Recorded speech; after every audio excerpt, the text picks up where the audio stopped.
भले ही उस लड़की की घर में ऐसी आर्थिक स्थिति इतनी मजबूत नहीं थी, लेकिन उसके उस गाँव की जो गलियाँ, उस गाँव के जो घर और जो वो गाँव था, उसको अच्छा नहीं लगता था, उसको रास नहीं आता था। क्योंकि उसके दिमाग में हमेशा लग्ज़री लाइफ़ चल रही थी, जो कि बड़े-बड़े एक्टर्स, बड़ी-बड़ी महिलाएँ, बड़े-बड़े बिज़नेसमैनों की पत्नियाँ, उनकी लड़कियाँ जिस तरह से रहती हैं, ऐसी उसकी इच्छा होती थी। कि मैं ऐसी लग्ज़री लाइफ़ जीऊँगी और मैं ऐसे चलूँगी, ऐसा फ़ोन होगा हमारे साथ, ऐसी गाड़ी होगी। बस ये सोच उसको यहाँ तक ले जाती है कि आज सोशल मीडिया पर वायरल हो रहा है।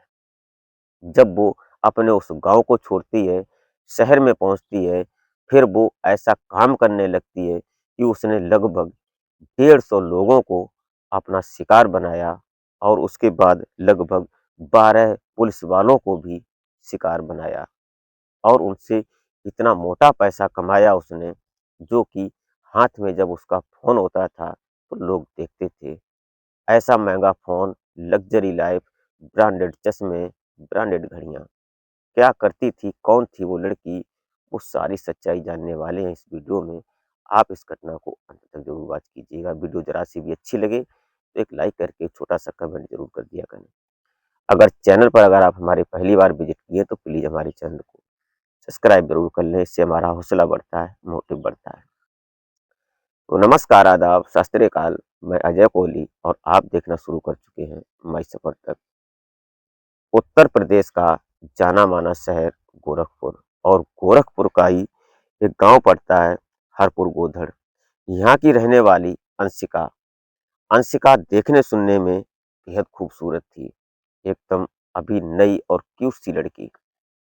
उसके दिमाग में सिर्फ एक ही बात चल रही थी, अपने घर में माता-पिता के साथ रहती, जब वो अपने भाइयों के साथ रहती, तो उसे उस गाँव की गलियाँ, उस गाँव के मकान, उस गाँव के लोग अच्छे नहीं लगते थे।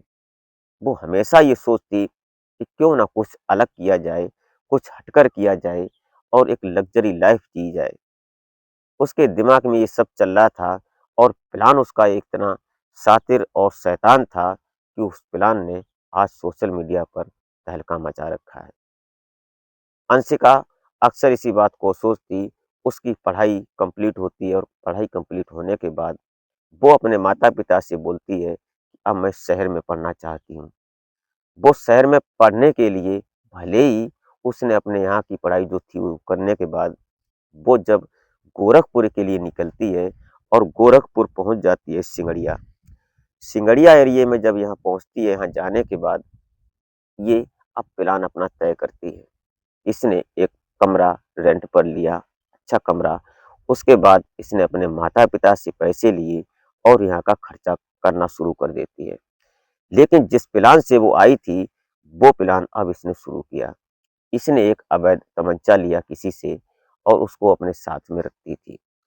ये अक्सर इसका दोस्त होता है बंटी वर्मा और ये विशाल विशाल, ये सभी लोग जो थे, बंटी वर्मा जो था, बंटी वर्मा अक्सर इसके साथ होता। उसने एक दिन देखा कि हॉस्पिटल के बाहर विशाल खड़ा हुआ था। तो इस जो बे ये अंशिका थी, इसने इस विशाल को टारगेट किया। उसको उसने बोला, अपने जो दोस्त था इसका बंटी, उससे बोला कि ऐसा करो, इसको बुलाओ, इसका फ़ोन नंबर लो।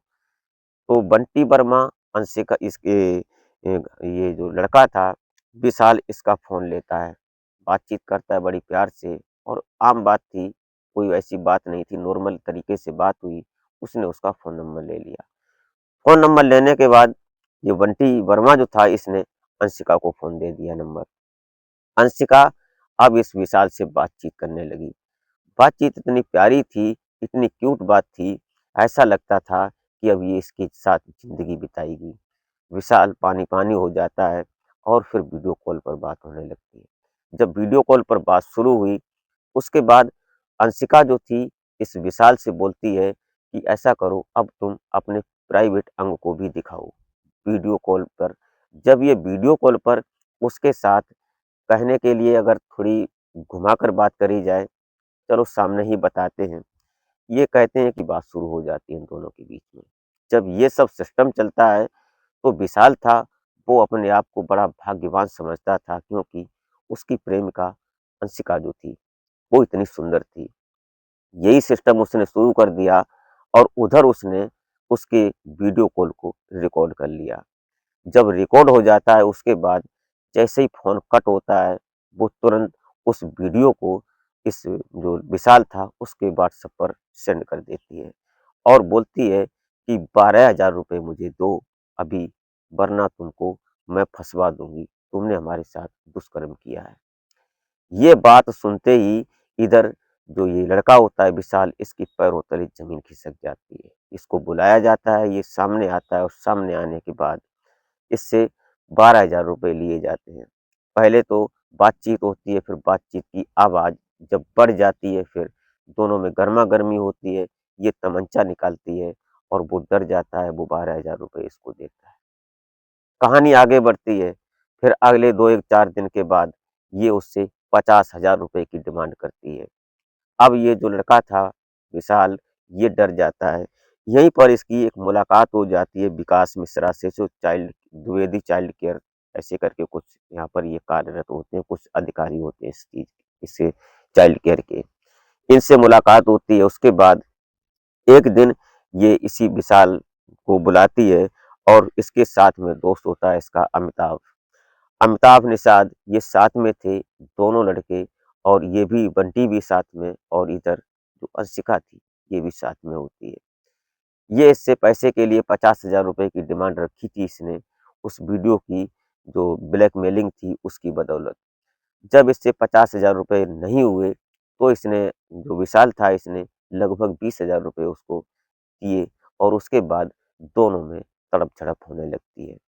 अगर उसने बंशिका ने बोला, अगर तुम पैसे नहीं दोगे तो मैं अभी पुलिस को बुलाती हूँ और तुमको मैं सलाखों के पीछे पहुँचवा दूँगी, क्योंकि तुमने हमारे साथ दुष्कर्म जो किया है। ये बात सुन रहा था, वो डर रहा था, लेकिन इसी बीच में बातचीत करते-करते दोनों की बातें तेज़ हो जाती हैं और जो अंशिका थी, ये तमंचा निकाल लेती है। जब तमंचा निकाल लेती है और जब ये बातचीत हो रही थी, हाथापाई होने लगती है और हाथापाई करते-करते अंशिका के हाथ से गोली चल जाती है और गोली सीधी इधर अमिताभ निषाद को लग जाती है। अमिताभ निषाद वहीं पर ढेर हो जाता है, गिर जाता है। आस-पास जो लोग सुन रहे थे उसकी बातों को, जो आस-पास लोग खड़े थे, वो सभी लोग दौड़ते हैं और दौड़कर बंटी और इस अंशिका को पकड़ लेते हैं और पकड़ते हैं, उसके बाद अंशिका को पुलिस के पास पहुँचा दिया जाता है, पुलिस इसके अंडर आ जाती है। जब पुलिस इस बात इससे अंशिका से पूछताछ करती है, तो अंशिका ने सारा गुनाह, जब धीरे-धीरे पूछताछ हुई, सारी बात जब पोल खुलती है, उसके कॉल डिटेल्स निकाले जाते हैं, उसके पास लग्ज़री फ़ोन था लाखों रुपए का, और ब्रांडेड चश्मे थे, ब्रांडेड कपड़े, ब्रांडेड शूज़, ये सब, जब उसके ब्रेसलेट जो लाखों में होते थे, इन सब चीज़ को देखते हैं पुलिस वाले तो दंग रह जाते हैं। और यही दंग होते थे इसके परिवार वाले, इसके माता-पिता, भाई-बहन भी। इसके कपड़ों से, इसके पहनावे से वो सभी लोग परेशान थे। वो परेशान थे इसलिए कि इसके कपड़ों को पहनावा जो था, वो उन्हें रास नहीं आता था। कोई भी माता-पिता अपनी बच्ची को इस तरह से कपड़े पहनते हुए अर्धनग्न अवस्था में कभी देखना पसंद नहीं करेगा। लेकिन इसीलिए उसने अपना घर छोड़ा था। यहाँ आकर वो ऐसा काम करने लगती है, पैसा कमाती है। लगभग उसके सोशल मीडिया पर जब उसने फ़ोन लिया था, 7 लाख फ़ॉलोवर्स थे उसके, और वो किसी न किसी को टारगेट करती रहती थी। और यहीं पर उसने लगभग-लगभग 150 लोगों को टारगेट किया, उनसे पैसा कमाया, पैसा छीना उनसे, हड़प किया, सिर्फ़ ये हनी ट्रैप ब्लैकमेलिंग के सिस्टम से। लगभग 12 पुलिस वाले भी उस अंशिका के प्रेम जाल में फँसे थे, लेकिन इस तरह से वो फँसाती थी कि कोई जुबान नहीं खोलता था। इतना डरा देती थी, क्योंकि वो लड़की थी, जो बोलेगी वही बात मानी जाएगी, इसलिए सभी डरते थे। पहले प्यार, उसके बाद संबंध, और फिर उसके बाद ब्लैकमेलिंग का सिस्टम। और फिर किसी से अगर शारीरिक संबंध नहीं बने, तो वीडियो कॉल पर वो करती थी और वीडियो कॉल पर अपने-अपने प्राइवेट अंगों को दिखाते और फिर उसको रिकॉर्ड करते। फिर उसके व्हाट्सएप पर सेंड करते और फिर शुरू होता ब्लैकमेलिंग का धंधा। ये सब चल रहा था। अंशिका जब पुलिस की इन्वेस्टिगेशन होती है, फिर उससे सारी पड़ताल की जाती है, लेकिन फिलहाल अभी इस टारगेट में जो पुलिस ने अपनी जो टीमें लगाई थी, उनमें अभी अंशिका और बंटी ऐसे 2 ही 4 लड़के सामने आए हैं। फिलहाल और कोई अभी सामने नहीं आया, लेकिन इन्वेस्टिगेशन तो अभी जारी है। इसमें कोई बड़ा ग्रुप है, बड़ा गिरोह काम कर रहा है, या अकेली ये अंशिका ही थी, अभी पड़ताल जारी है। दोस्तों, ऐसा भी होता है, कभी भी किसी के पास अगर व्हाट्सएप पर कोई वीडियो कॉल्स आती है, तो डरे नहीं, घबराएँ नहीं। उससे अगर वो बातचीत करती है तो पहले बैक साइड का कैमरा ओपन करें, उसके बाद ही रिसीव करें। अगर कोई ऐसा संदिग्ध है, कोई दूसरा है, अगर कोई अपना है तो रिसीव कर लें, अन्यथा अगर कोई दूसरा व्हाट्सएप पर वीडियो कॉल्स आती है, तो शायद ऐसा ही करें, कट कर दें उसको, रिसीव ही ना करें। क्योंकि कोई भी सरकारी संस्था किसी के पास व्हाट्सएप पर वीडियो कॉल्स नहीं करती है। भले ही जो दिखाते हैं, जो बात करते हैं, वो लुभावनी बात करते हैं, बोलते हैं कि ऐसे सुविधा ये मिल रही है, लेकिन उस सुविधा के पीछे हो सकता है हमारे साथ फ्रॉड हो रहा हो। इसीलिए सतर्क रहें, जागरूक रहें और बचते रहें। इसे आप अपना और अपनों का बेहतर तरीके से ख्याल रखें। आप क्या सोचते हैं, अपना सुझाव कमेंट में ज़रूर दे सकते हैं। तो मिलते हैं फिर नेक्स्ट वीडियो में, तब तक के लिए जय हिंद।